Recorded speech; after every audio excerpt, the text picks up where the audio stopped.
que ordena al segundo a convocar un referéndum. El Jurado Nacional de Elecciones se ha negado a acatar la sentencia del Tribunal Constitucional. ¿Pero qué hay detrás de todo este problema? Justamente sobre este tema, Maribel Toledo ahondó durante la semana. Aquí su reportaje.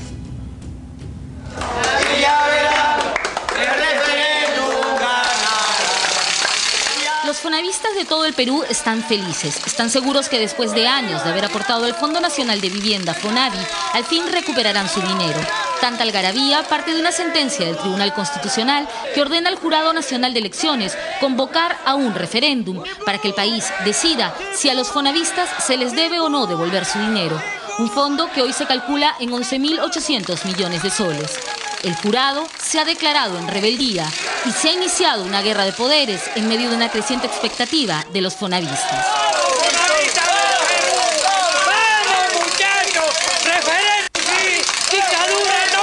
¿Pero qué dice exactamente la sentencia del tribunal? ¿Es el referéndum la única salida? ¿Realmente se le devolverá el dinero a los fonavistas? En el siguiente reportaje, una apretada explicación del tremendo problema que ahora está en cancha del Ejecutivo.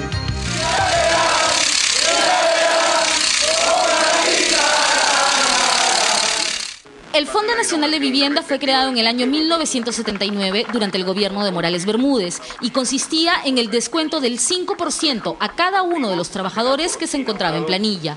Era obligatorio y con ese dinero se creaba un fondo con fines solidarios, es decir, para hacer casas para los más pobres. Si usted no tenía vivienda, entraba un sorteo y si la suerte lo favorecía, la casa era suya, pero además podía financiar sus propias construcciones.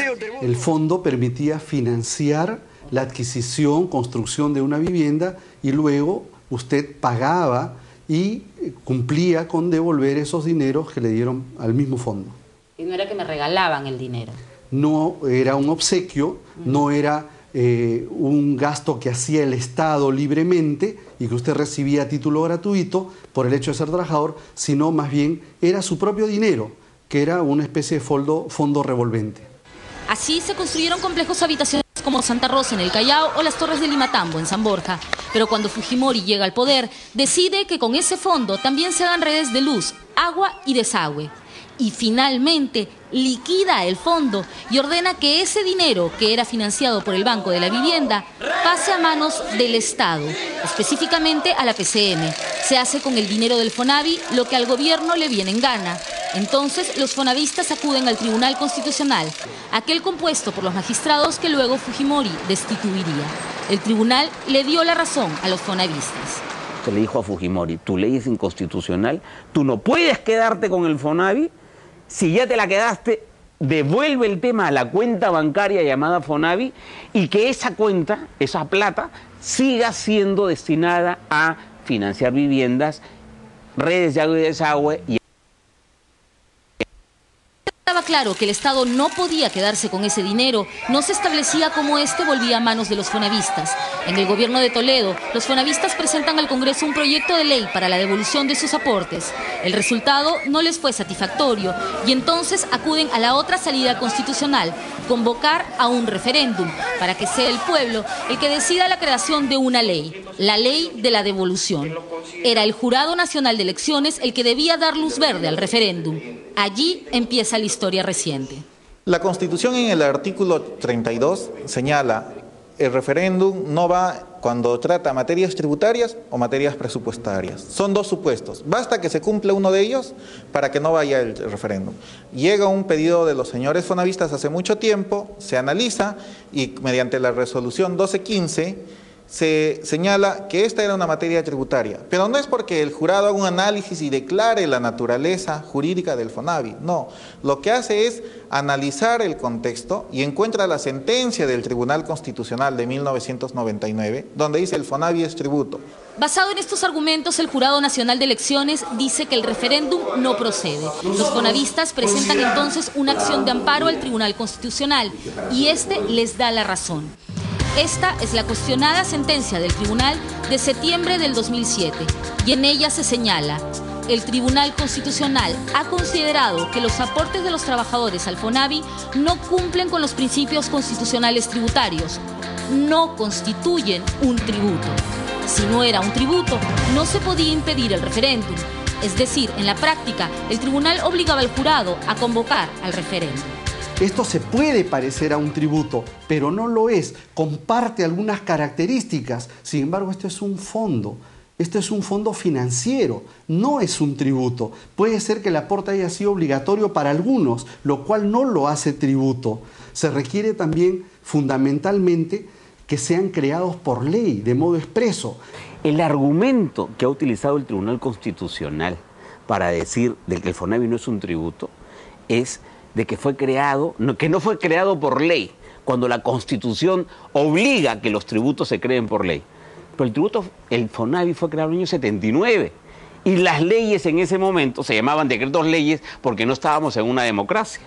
Este es el decreto ley de creación del FONAVI y en ningún punto se menciona la palabra tributo. Sin embargo, se habla de contribución. Se dice que es una contribución, que es una especie de tributo. O sea, los tributos son de 3 clases: impuestos, contribuciones y tasas. Y el nombre oficial del FONAVI es la contribución al FONAVI. Los impuestos no se presumen. Además, no hay ningún impuesto que sea manejado por los trabajadores o por el Banco de la Vivienda. Lo que ellos señalan es cuando se ha visto que un tributo sea administrado por un banco. Bueno, y cuando se ha visto que un tributo, por ejemplo, haya sido administrado por el Hospital San Juan de Dios. En esa época existía un impuesto especial, lo que ahora es el selectivo al consumo, existía un impuesto a los productos al tocador. Los productos de los cosméticos, las colonias, tenían lo que ahora se llamaría un impuesto selectivo al consumo, cuya renta estaba destinada a financiar los servicios que daba el Hospital San Juan de Dios. Sin embargo, para el abogado de los fonavistas, la prueba de que no es un tributo son las memorias del propio Banco Central de Reserva, que lo califica como no tributo, y los documentos de la SUNAT, que demuestran que el dinero del FONAVI nunca entró al Tesoro Público. La naturaleza del tributo no depende de que lo administre la SUNAT. La SUNAT no es la exclusiva que administra los tributos. La SUNAT administra los impuestos nacionales. Ingresa al Tesoro Público los impuestos que financian el Tesoro Público, pero ingresan a las municipalidades los tributos que financian el presupuesto municipal e ingresan a salud los tributos que financian los servicios de salud. Es decir, salud es un tributo. Claro, la contribución de salud es un tributo.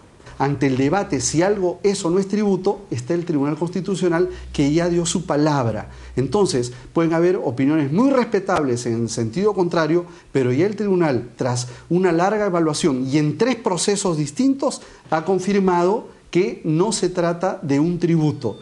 Ante este argumento, el doctor Luna Victoria ni ningún tributarista puede discutir. Es la única coincidencia que tienen con el abogado de los fonavistas. Equivocados o no, los magistrados del tribunal ya dijeron que no es un tributo y ante eso no hay nada que hacer, coinciden todos. Más aún cuando en su última sentencia de esta semana el tribunal se ratifica. A la letra dice, las contribuciones de los trabajadores al FONAVI no constituyen tributo. Lo extraño es que el propio tribunal desconoció su jurisprudencia, pues en su sentencia del año 99, cuando ordenó al Estado no tocar los fondos del FONAVI, había dicho todo lo contrario. En esa sentencia se señalaba, siendo el FONAVI un tributo destinado a fines predeterminados, y más adelante refiere, el fondo del referido tributo. Es decir, en el 99 lo califican de tributo y en el 2007 y 2008 de no tributo. Y entonces, ¿por qué se dio esta resolución? Yo creo que esa es la pregunta, porque yo creo que el tribunal salta la letra chica de la ley y se plantea problemas de justicia. Yo creo que el tribunal se dio cuenta de que el FONAVI fue un tributo mal creado y peor administrado. El tribunal, en mi opinión, saliéndose de una función exclusivamente jurídica, pero saltando el tema y viendo lo que era una justicia social, dijo, ¿qué tal raza? Acá hay plata de los fonavistas, ¿no? Que ya, pues, aceptemos de que el tema era por sorteo, aceptemos que el tema era para redes de agua y desagüe, para conexiones eléctricas, pero el Estado se quedó con el saldo. Entonces, yo creo que había un imperativo moral. Yo creo que el tribunal, si hubiera tenido más tiempo, hubiera puesto un poco más de inteligencia en el tema, hubiera sacado una sentencia distinta, pero salió por la más simple, ¿no? Salió por negar que el FONAVI era un tributo y creó la expectativa de la devolución. complicado tema que vamos a seguir viendo en la segunda parte del reportaje de Maribel Toledo Campos. Segunda parte en la que se enterará cuáles son sus verdaderas expectativas si es que usted es un ex fonavista.